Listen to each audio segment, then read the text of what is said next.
Welcome to OLC 4.0. This is Term 1A. We are on class number 6, looking at assignment number 8, and also looking at different types of punctuation today. I am Jillian Percy, and I'm your teacher for this course. If you are sending any assignments, please send them to studentwork@nnec.on.ca. Please include your full name, your course name, your assignment number, and name on every assignment. Also label if it's the rough or a good draft of a writing assignment. If you're wanting to join in and talk to us on the studio, the number here is 1-800-465-7144. The Zoom for here is nnec.on.ca/j/924-617-3555. Sometimes people want to fax in the work, which would be 1-800-463-7852. If you're trying to reach me with a question, my email would be jillian.percy@nnec.on.ca. I also have jillian.percy@nnecschools.org. Sometimes people have questions they want to ask, and Facebook is a great way to do that. Capital G, capital P-E-R-C-Y, space, capital W-A-H-S-A. If you are not able to join us on Zoom, I always keep the class recordings on our YouTube channel, which is the same as my Facebook, capital G, capital P-E-R-C-Y, space, capital W-A-H-S-A. They will be organized under a playlist that will say 2024 to 2025, Term 1A, and that will be the newest recordings. Now, sometimes people get ahead of us and they're like way beyond assignment 8 and they want to know how to do, say, assignment 20. Okay, that's fine. Just look at last year's last recording, either term 2A or term 2B, and you should find information there for how to do it. There are a few assignment differences, but they aren't gigantic normally. And as always, if you're not sure, give me a phone call. I'd be happy to talk to you about it. Okay, learning goals for today. By the end of today's class and assignments, I will understand what dashes, colons, and semicolons mean when we read and how to use them in my own writing. Understand and use reading strategies like making connections and summarizing to demonstrate my understanding of what I read. Understand what message or theme means and practice identifying it. Understand what bias is in a text and how to recognize point of view. And understand and be able to identify the main ideas or important content in something I'm reading. All right, as always, we kind of start with the easy stuff, mainly because sometimes people join me a few minutes late, and that way they aren't missing the assignments. So most of us know how to use like the basic punctuation marks. This is kind of the more complicated ones that we're not always taught a lot about and can be confusing. Okay, so dashes. How do we use dashes? One, we can use it to define a word. So here we have the word reconciliation, and then they put a dash and they define it, the restoring of friendly relationships, and then they put an end dash. That tells you the definition is finished and the rest of the sentence is beginning again. Is not possible unless truth is a part of that relationship. Now, you will only see this sometimes. You might alternatively see this as brackets, right? You can also use a dash to provide further explanation or a summary of the material that comes before the dash. So in this sentence, we've got, he hated history, science, English, dash, every topic that needed reading, dash, every new school year. So he's explaining that those courses, it's because they need reading, right? To introduce a short list within a sentence. You would not do this for a longer list, even the one I've got is maybe a titch long. His mom had bought everything, dash, pencil, eraser, binder, and pencil case, dash, in a lion neon green color that he loved. So the list starts with a dash and ends with a dash to let you know the list is over and now you're back to the regular sentence. Oh, so this one, this one already has the dashes in. So instead of asking where to put the dashes, let's discuss why the dashes are there. So this has the grumpy old man was a born contrarian. Dash, a person who rejects popular opinion. So why is the dash there? Well, because not everybody knows what the meaning of the word contrarian is. So here they've added the definition so you know what it means. There had been so many failed business attempts, dash, the t-shirt shop, the newsstand, the restaurant, the bookstore, dash, that he no longer had any hope he could succeed. So that's not a definition here. If you see it, we've got an item, comma. This is a list. And they're explaining what are some of the failed business attempts. You need only a few supplies, dash, flour, eggs, butter, dash, to start making cookies. This is a much shorter list. Okay, colons and semicolons. How do we use colons in our writing? And if you're not sure, by the way, I don't know if it'll show up very well. A colon just looks like two dots on top of each other. We use it sometime in time as well. But in writing, we use it for a variety of different reasons. Sometimes to give emphasis, we want something to stand out, or we're trying to present dialogue, people talking like in a play. Sometimes we're using it to introduce lists or texts, and sometimes to clarify like book titles or song titles.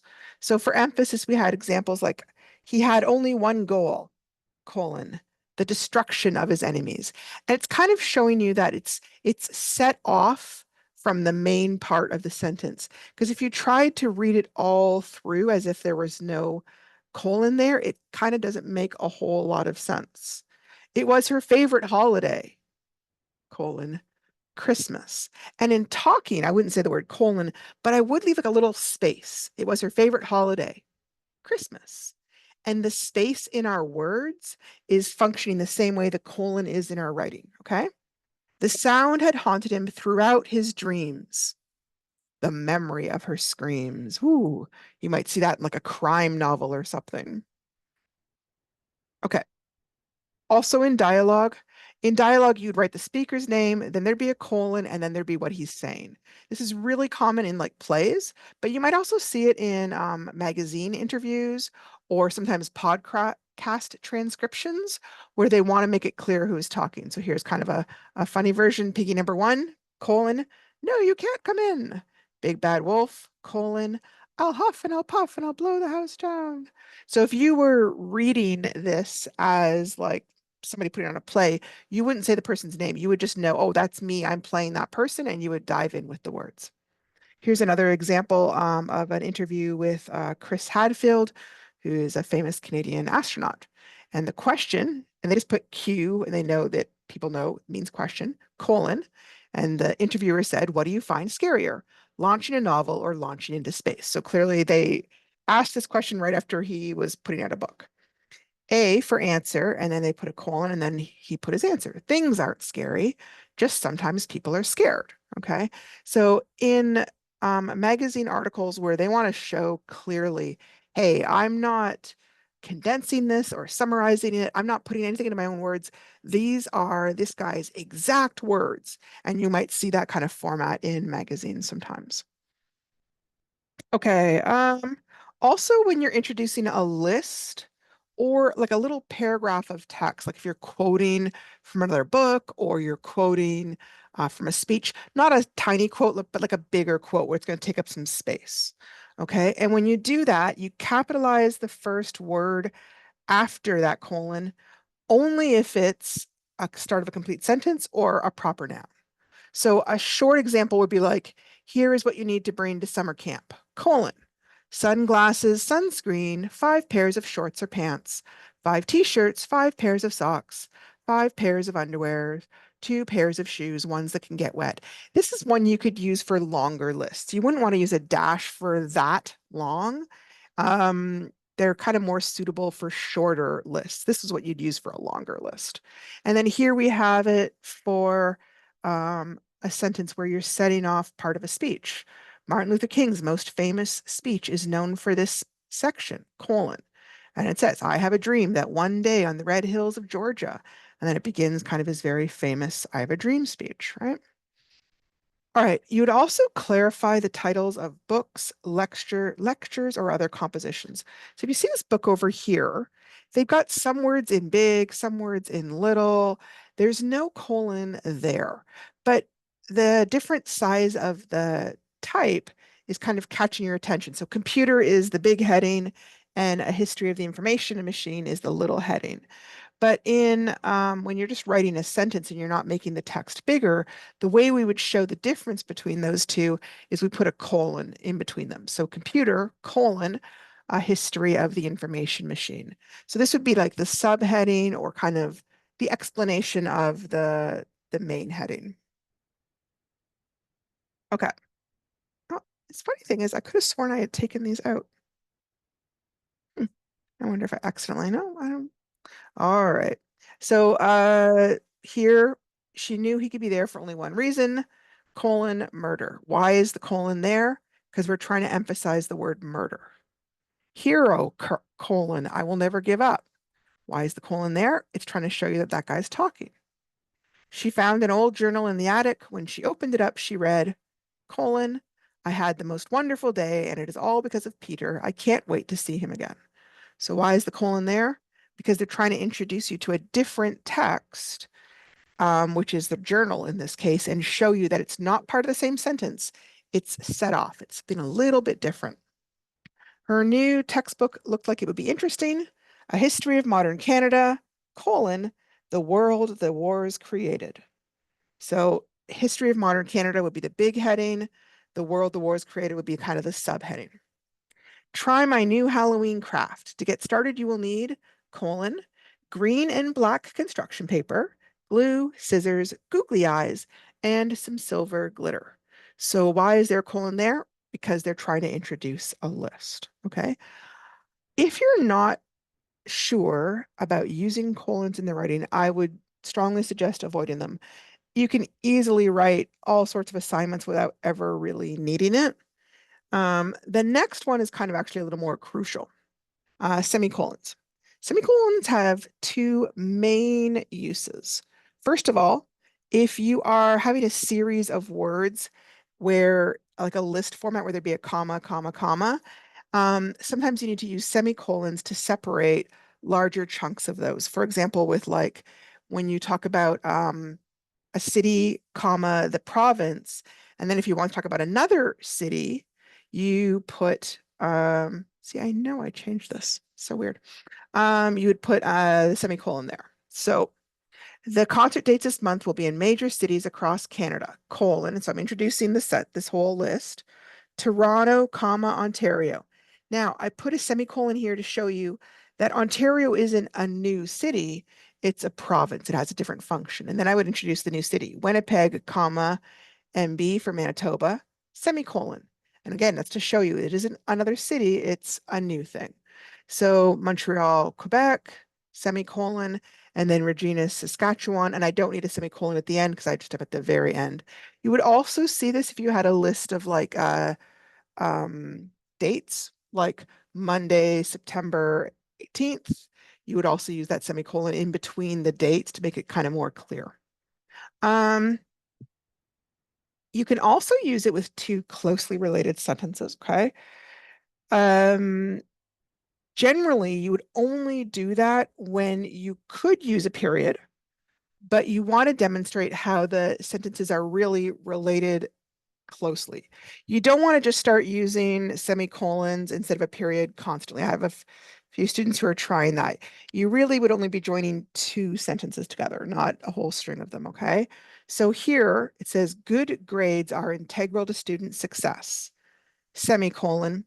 A strong support network is also important. Now, both of those could stand on its own, but it's trying to show that they're kind of connected to the overall idea of student success. So that's why they put a semicolon between them. More people these days will use a conjunction than a semicolon, but a semicolon is totally valid as long as you're comfortable using it. Okay, so here would be an example. We're touring in several cities, Detroit, Michigan, Chicago, Illinois, and Cincinnati, Ohio. So with my voice, I leave a little extra space. Detroit, Michigan. Michigan isn't another city. It's part of explaining where Detroit is. So I would put semicolon. Chicago, Illinois. Illinois isn't another city. It's a state. And I would put a semicolon. And then the last one, Cincinnati, Ohio. I don't need a semicolon because it's the end of a sentence. Being an Olympian requires total dedication. Every moment is scheduled and planned in order to get the most out of every day. Okay, so if I'm reading this and trying to figure out, they're not using a date, they're not trying to set something off, they're linking two sentences. So I got to figure out, where does the first sentence end and where does the second one begin? Being an Olympian requires total dedication every moment. I could put it there, but then my sentence is scheduled doesn't work because I can't start with a verb.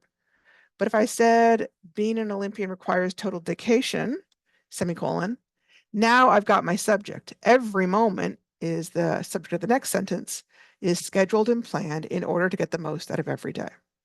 So here, the second sentence is kind of giving you more information that explains the first sentence. She looked at her calendar to see what was available. Monday, September 18th, Tuesday, October 17th, Monday, October 30th, and Tuesday, November 14th were all that was left. So Monday in September, this is the day, this is the month, and then we have the date, and then I would put my semicolon. Tuesday, October 17th, semicolon, Monday, October 30th, semicolon, and then I don't need one after here. It's not the end of a sentence, but I'm no longer writing a list. So there's no more words, no more dates behind here that would get confused. So I don't need it. It's just there to stop people from feeling confused. So if they're not going to feel confused, you don't need it. All right, going on to the assignments, using reading strategies and responding to questions in order to demonstrate our understanding of what we read, right? It's a huge part of this course, not just the reading, but showing that we understand what we read. Okay. So we've talked a little bit how there are some updates in this course. This is one of the assignments where it's actually the same for both versions. The version for last year and the version for this year are completely the same. The only difference is this year I included a little page where you could write your prompts on. Huh, I wonder why that didn't show. But anyways, so you put the prompt and then you put your answer, prompt and answer. And I just did that to make it clear that you're going to use 3 prompts, because sometimes I've had people try and write a whole bunch of sentences on one prompt, or they think they have to write a sentence for every prompt. So I'm just trying to make it clearer how much you have to write. That's all I'm doing there. Okay, so going back to the assignment, there are 13 prompts. You are not going to use all of them. You're only going to use 3 of them. They're kind of already grouped into 3 main types of questions. The first group is where you're asking questions to help yourself understand. The second group is questions that kind of get you to think about the main idea. And the third group is thinking about the text. You don't necessarily have to choose one from each category. That's a great way to do it. Every question that you do answer is worth 3 marks for a maximum of 9. So if you did all of these, I wouldn't necessarily give you more marks. It's still a maximum of 9. The thing I would look at, I think I'm going to talk about this shortly, but is some of these are worded almost the exact same. If they're exactly the same and your answer is going to give the exact same information, don't do that. Okay. But like this last category, some of these are pretty different. You could easily do 2 or 3 from this category and they wouldn't necessarily overlap. So for each one you choose, write me 3 good, strong sentences. So here's another way to show it in case you're doing it in on paper your own. Prompt 1, give me 3 sentences, leave a space. Prompt 2, 3 sentences, leave a space. Prompt 3, 3 sentences, leave a space. Now I am going to point something out. Remember that in this course, you're not trying to do the bare minimum. So you're not going to just write like, I liked the book. It was good. The book was good. Yeah, that's 3 sentences, but it isn't 3 sentences that tell me very much. So you want to try and get 3 really detailed, strong, adult type sentences, right? Okay, so our first group is about asking questions, and the questions are, what does the writer mean by? Why did or didn't? What have I learned? And I wonder if. Now, see how some of these have the dot, dot, dot? Remember how yesterday we talked about that means the question isn't finished. You would actually need to finish that question. Like, what did the writer mean by saying blah, blah, blah? Why did the main character choose to do a certain activity. So for these ones, you have to kind of finish the question yourself. Okay. Um, the overall theme of these is, what are some questions I could ask myself that will help me better understand the text and think about it more deeply? Okay. This is a little bit tricky. We actually have another assignment number 17. I don't know why I said remember because we haven't done it yet. Assignment number 17 comes up to this as well, the idea of learning how to ask your own questions. Okay. Now, some people find this really confusing and they call me and they're really frustrated. You do not have to use any of them if you don't like to. That is okay. The easiest one probably here is, what have I learned? And it's not like a science because it's reading a chapter, but what have I learned about the story so far, right? That would be one example of one I think is fairly easy and straightforward to use. Okay. So sometimes what does the writer mean by? Sometimes like writer will say or um, have a character say something that is kind of confusing or a little bit unusual. And so for this question, you would simply quote the unusual part, the words or the action, and then you would try and explain the meaning. So at one point in the book, one of the characters says, "Your heart and mind can't run properly if garbage and dirt are loading it up." So to put that into the prompt, I would say, what does the writer mean by saying that your heart and mind can't run properly if garbage and dirt are loading up your brain? And then I would answer my own question. Well, I think that the writer is trying to say that sometimes the things that hurt us in the past are acting like dirt, clogging up an air filter. It keeps us from running at full speed. We have to find ways to clean out all the past memories that are hurting us or holding us back. So here I finished the prompt, and that was one sentence. And then I wrote 3 sentences in my answer, right? The prompt doesn't count as one of your 3 sentences. Okay. Now, the other one's really vague. It just says why did or why didn't. Remember, why is looking for reasons. Okay. You've got to finish the question first, and then you can answer the question that you wrote. And it's fine to have it be your opinion as long as you make that clear. So, like, why did Jimmy try to burn the building down? Why didn't anyone else get in trouble for the arson and the break-ins? Why did Jimmy get involved with drugs? Now, some of these are opinions, but some of these there's actually answers in the text. So I would make sure to include them if there's an answer. I wouldn't want to make up an answer if they've already told us in the text. Okay. So for example, if I said, why did Jimmy try to burn the building down? Now you can't use this one, okay, because I've used it. Well, I think Jimmy tried to burn the building down for several reasons. The first reason is that he was just mad because he couldn't find the bingo money, so he wanted revenge. Second reason is because he was drunk and not thinking very clearly. And in my opinion, the third reason is because he had a lot of pent up anger from his childhood, and something about this night just triggered all that rage. Okay, so now you can't use that, right? Because I've used it. What have I learned?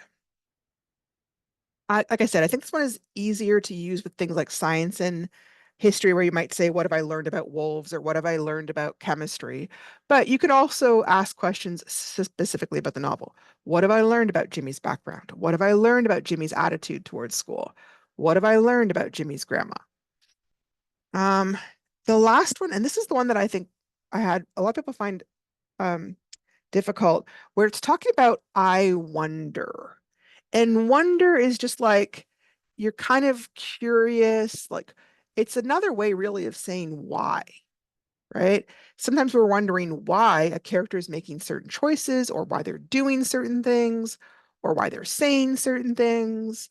So like, I wonder why Gary keeps trying to get Jimmy in trouble. Now, you wouldn't use this here because that doesn't happen in chapter 1, right? Okay. I can use it. Maybe he just doesn't realize he's causing Jimmy to get into trouble. But since Jimmy just got out of juvie, how did he not notice that? Does he just not care about Jimmy getting into trouble? Maybe he's so used to getting into trouble that he doesn't even realize there's another way to live. So I'm asking the question and then I'm answering my own question. Now, I don't know for sure, right? Because it doesn't say that in the book. I have to use my own opinion. Okay. So when you're asking your question, think about, is this answered in the book? Or will I have to use my own opinion? The other thing you have to think about is like, you don't want to use a simple question like, is Teresa Jimmy's girlfriend? Yes. Well, you can't write 3 sentences about that, can you? Right? There's not really anything to say. You have to kind of ask things that have more to answer about them. All right. Um, I'm gonna skip. Oh, well, no, I'll do this. Which version of this question answers the question better? Why? I'm going to base my questions off like the Avengers movie.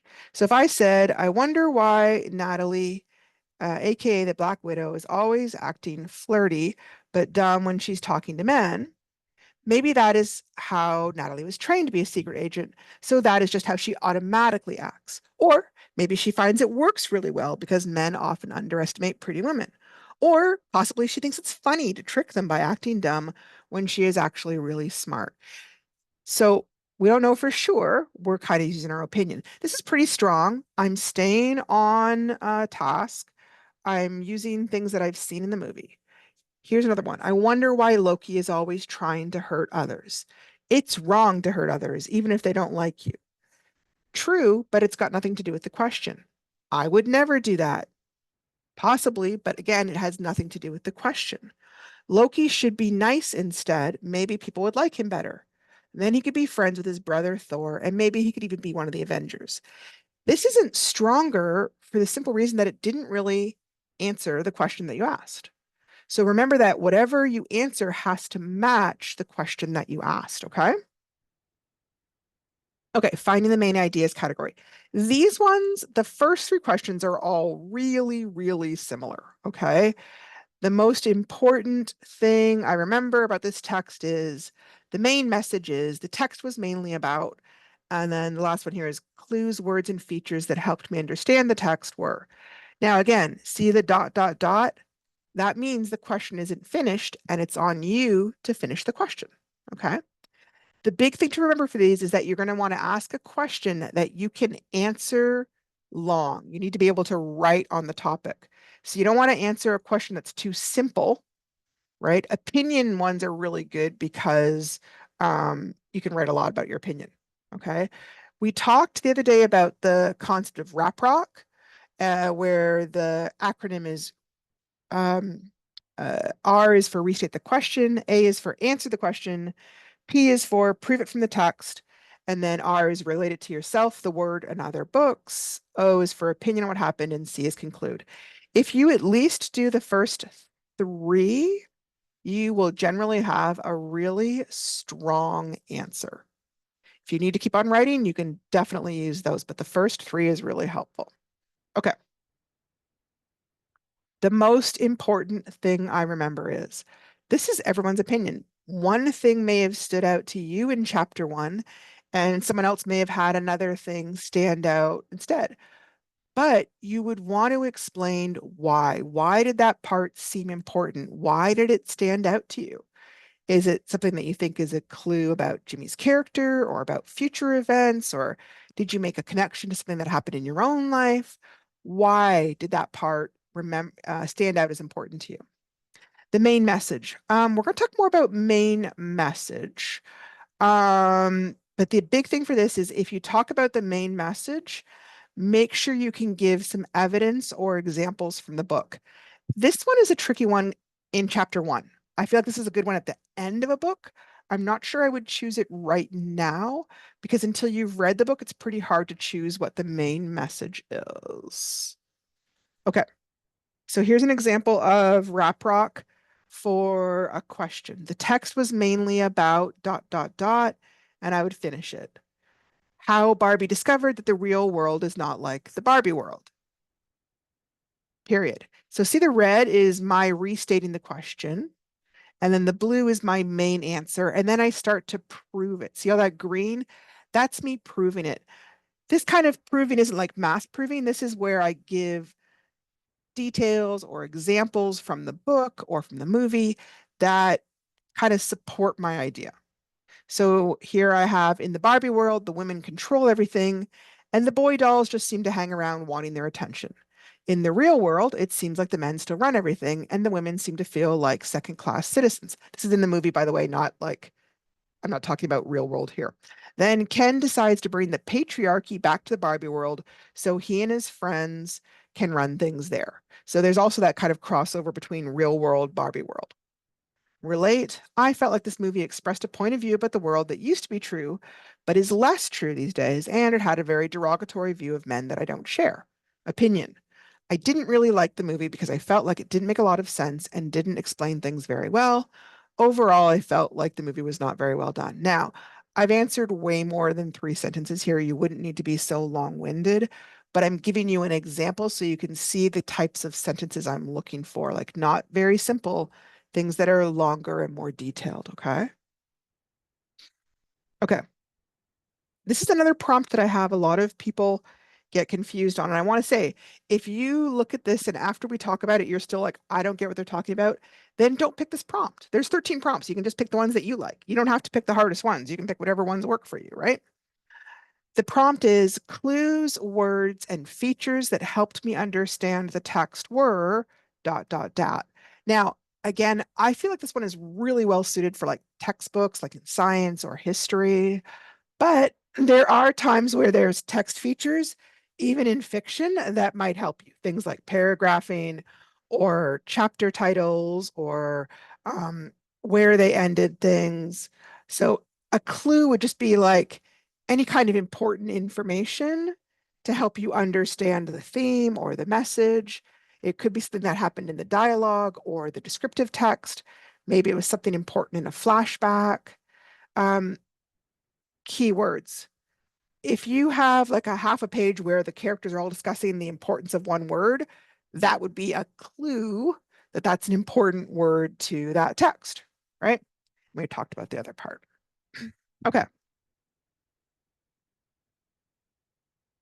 I'm going to skip over this one. This one is actually about another part of the text. I'm just going to kind of, I think, go on to the next one.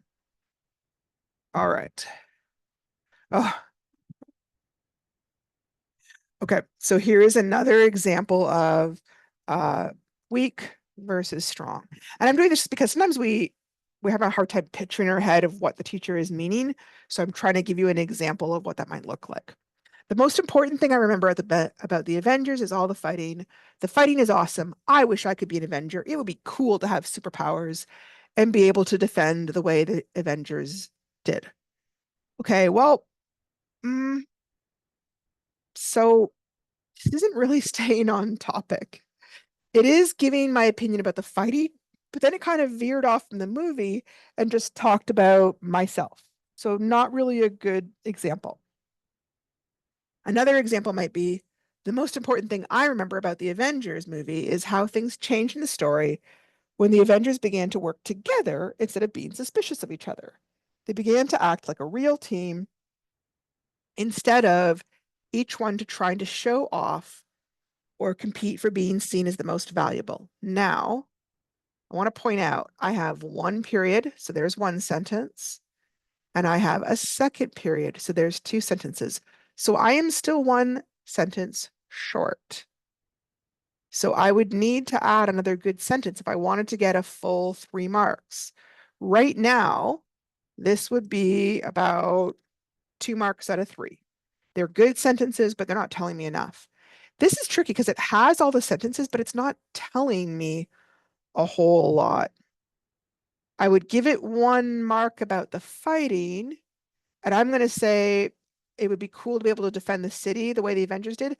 It's kind of really 1 idea out of 3. So even though it has more sentences, it doesn't have more ideas. It's just kind of talking all over the same idea. So you want to make sure your sentences are expressing a new idea, okay? Okay, this is the category where a lot of these are very different from another. This is where you could easily choose one versus a different one and it would be okay. Anytime you find yourself saying the same thing over and over again, it's a really big clue that you've used 2 prompts that are too similar. Okay, so these prompts are very reflective. They want you to think and discuss the overall meaning of the text. Not all of these are appropriate when looking at the first chapter. They just kind of give you an idea that you could use going forward. They don't all work for this chapter, okay? So again, message, I would really stick to wait till we get to the end of the book to talk about, okay? Um, okay. Theme and message are essentially the same thing. And again, I just don't know. There's such a wide range between what people have learned in school. Some schools you may have talked a lot about theme and message. Some schools that might not have ever really come up. So what is theme? If I say, what's the theme of this story? Well, theme is basically just this main or the central idea in a piece of work. It's the unifying element of a story. In other words, it means it kind of pulls all the pieces together. A theme is not a summary of the characters or events. It's the controlling idea or central insight. It's kind of, to me, it's like what makes the story worth reading. Like, what's the big message? What's the big idea when you finish reading? A theme does not have to be a moral. Like it can be. What does the story teach? Like it can. But it can also be like, what does the story reveal? Like sometimes when you see characters, like say, there's a very famous movie about Wall Street, and the main character's super greedy, and you kind of, as you see his character and see his choices, you begin to reach your own conclusions about how greed affects people, right? Um, Theme also kind of gets across what's its main purpose, what view of life it supports, or what insight into life it reveals. So the theme is a topic and an assertion or like an idea about the topic. So you don't want to have just the topic. So here's an example. Joseph Conrad's book, Youth, or story, is about enthusiasm of youth. Yes, but it's not telling me enough about it. Enthusiasm of youth is kind of it's like a short form or the subject. Explain more. The enthusiasm of youth lends glamour and romance to hardship, danger, and calamity in Joseph Conrad's Youth. Okay, now you're telling me what the theme is. It's not just that youths are enthusiastic, it's that youths are so enthusiastic that even hard times seem glamorous and romantic. That's awesome. Now, having said that, sometimes you may find yourselves or hear a professor refer to theme in a very simplistic way: love and death, appearance versus reality, journey of self discovery, individual versus society, fate. But when we're doing that, we're often kind of we're being a bit lazy, right? We're not really taking the time to put our thoughts into a full sentence. We're kind of assuming the other person knows what we mean by that phrase, and they may or they may not. It depends if they've read the same books we have. So it's not just the plot. Don't tell me about the plot. For example, mm, the theme of Toy Story is how enemies working together against a common foe can develop friendship and understanding to achieve victory. That's kind of a fancy one, but I haven't really told you about the events, right? What the events prove.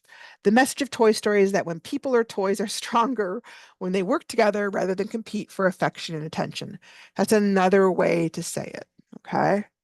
There's not, sometimes people get kind of worried that there's only one right, perfect way. That's just not the case, right? There's often many ways to phrase those things. Purpose.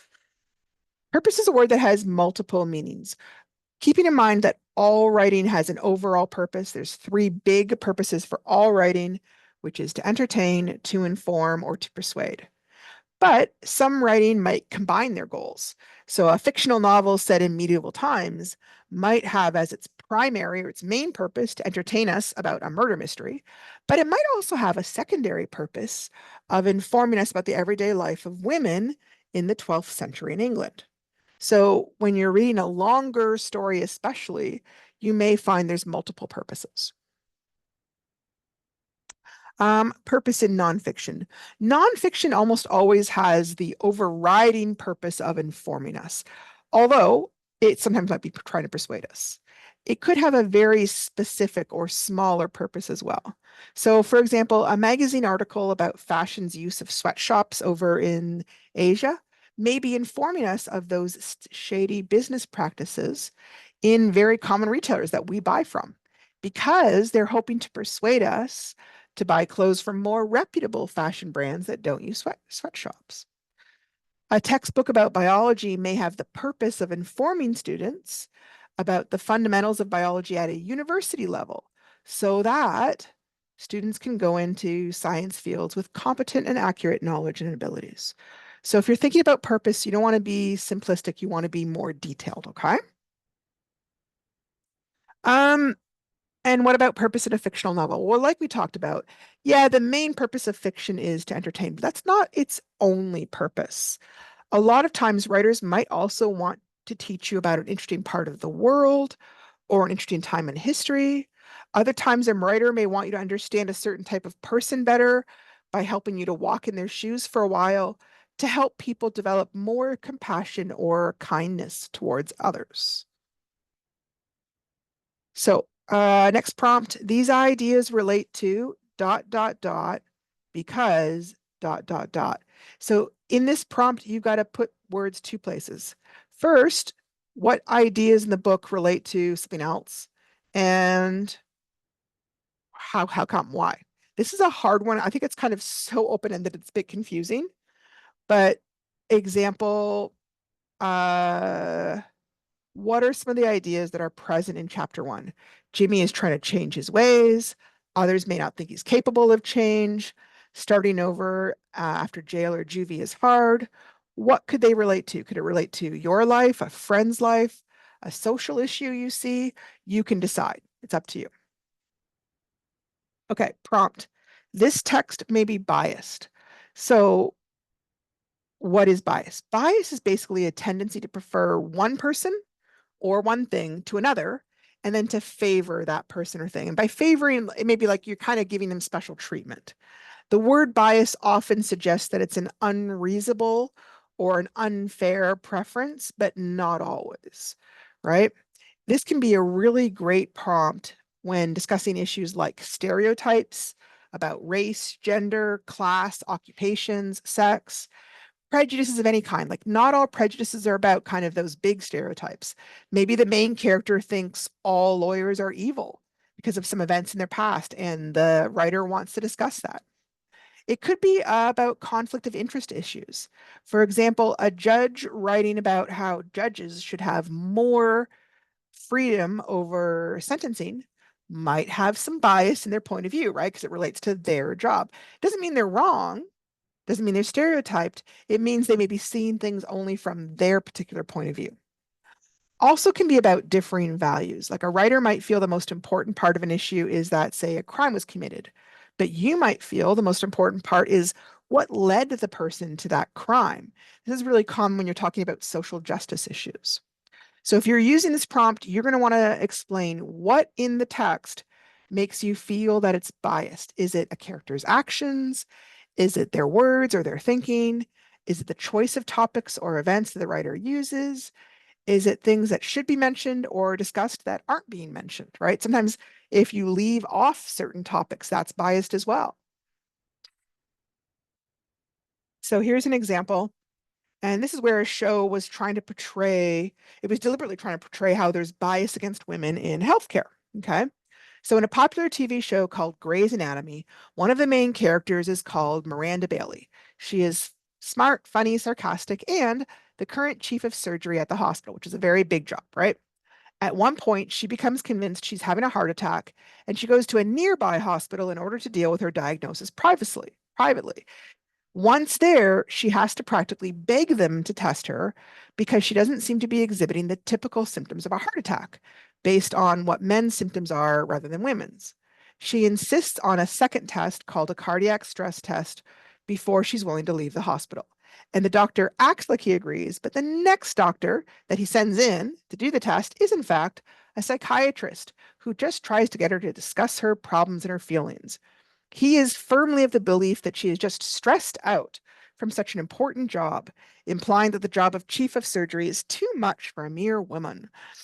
It is not until he keeps trying to calm her down. It is not until Miranda finally passes out unconscious on the floor that they finally realize she's right. She's having a heart attack.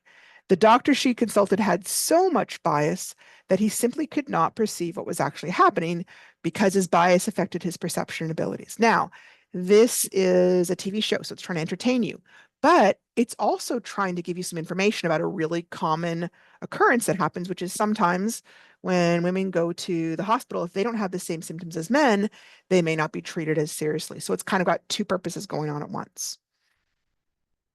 Okay. Prompt.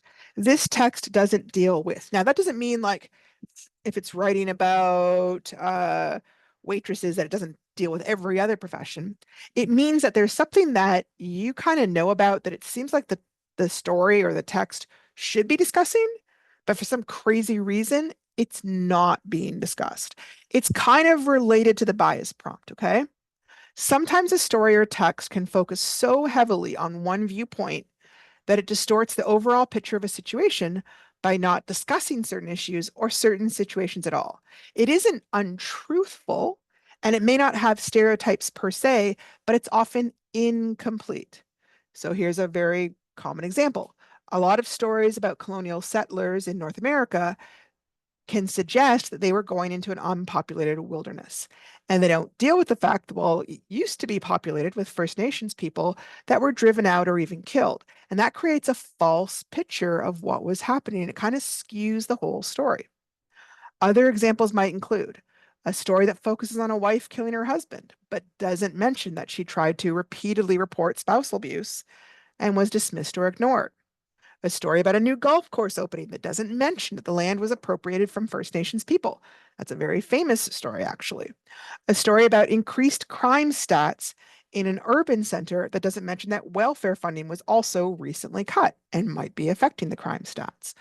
So that's one thing you can discuss as well with that prompt. Here's a really interesting discussion on from a forum where it's talking about historical romance types, right? If you look at the historical romance types of literature, such as Jane Austen, you will see that the entire world of these people consists of the privileged classes. Less well-born people often just don't even exist in their plots. And if you think about it, the bias is staggering. The entire premise of these books is that the norm is the highly artificial world of the upper 1000. It is so biased that it isn't even biased against the lower classes. Their existence is just totally ignored. I still like Jane's books, but if you want a better view, read Catherine Cookson. They are set later, but they are so much better to read than Jane. So here's a good example of what's been left out in that book. So if you read Jane Austen's books and you thought that's what all women lived like, then you would have an unclear picture. Um, Most of Jane Austen's books deal with women of the upper class or formerly upper class, trying to survive in a world in which the only perceived choice of career is to make a good marriage. And her novels do a great job of showing the sexism that existed in the upper classes and how a good or a bad marriage could absolutely break or make an upper class woman. However, it really didn't look at the lives of women in the lower or even really the middle classes. Having said that, it's not surprising. The author was a lady of the upper class and she simply wrote about what she knew. It doesn't make her books bad, but it could leave you with an unconscious impression that that was how all women and men live in those times, rather than a very small percentage of men and women from one very small country, right? So that's something to be mindful of when you're reading. All right. I don't think we're gonna, yeah, I'm wrapping up. I don't think we're gonna go there. Remember, you only have to pick 3 prompts. 3 sentences, 3 good sentences about each prompt you choose. It's okay to write more. I don't ever ding you for that. That's fine. Just be careful that you're not picking 2 prompts that are exactly the same so that you're not saying the same things. Like here, these are 2 different categories. The main message is, and then over here, the message of the text is. You wouldn't choose those 2 because you'd be saying the exact same thing. It wouldn't make any sense, right? I wouldn't count it. I would give you marks for the first one you wrote, and then I wouldn't give you marks for the second one. So that's something to be mindful of, okay? You can't read that entire book in a day. Don't believe me, just watch. I know some people are fast readers. Please don't go past chapter 1, okay? Some of the assignments that we are doing in this course need you to predict what will happen, which is hard to do if you've already gone ahead and read the entire novel, okay? I don't really have time for it, but I'm going to kind of quickly show you. Here is a really good video on news coverage where one reporter was calling out bias in other reporters in their news coverage. And it's relating to the racism that was happening in the reports about the war in Ukraine and how people weren't noticing that they were saying some very biased and unconsciously prejudiced things. I don't want to get in trouble by showing it, but it is a really great video. She's very fair. If you look here, Gravitas, Western media's racist reportage on Ukrainian refugees. This is a wonderful example if you want to see a real life somebody tackling the concept of bias. Okay, we have basically wrapped up. It's a lot, but it's a really hard assignment, I find, for some people. Tomorrow we will talk about assignment 9, 10, and we'll see if we get to 11, okay? And then tomorrow will be the last class of the week. If you have any questions, please feel free to call me later and I'd be happy to talk to you. Thanks so much.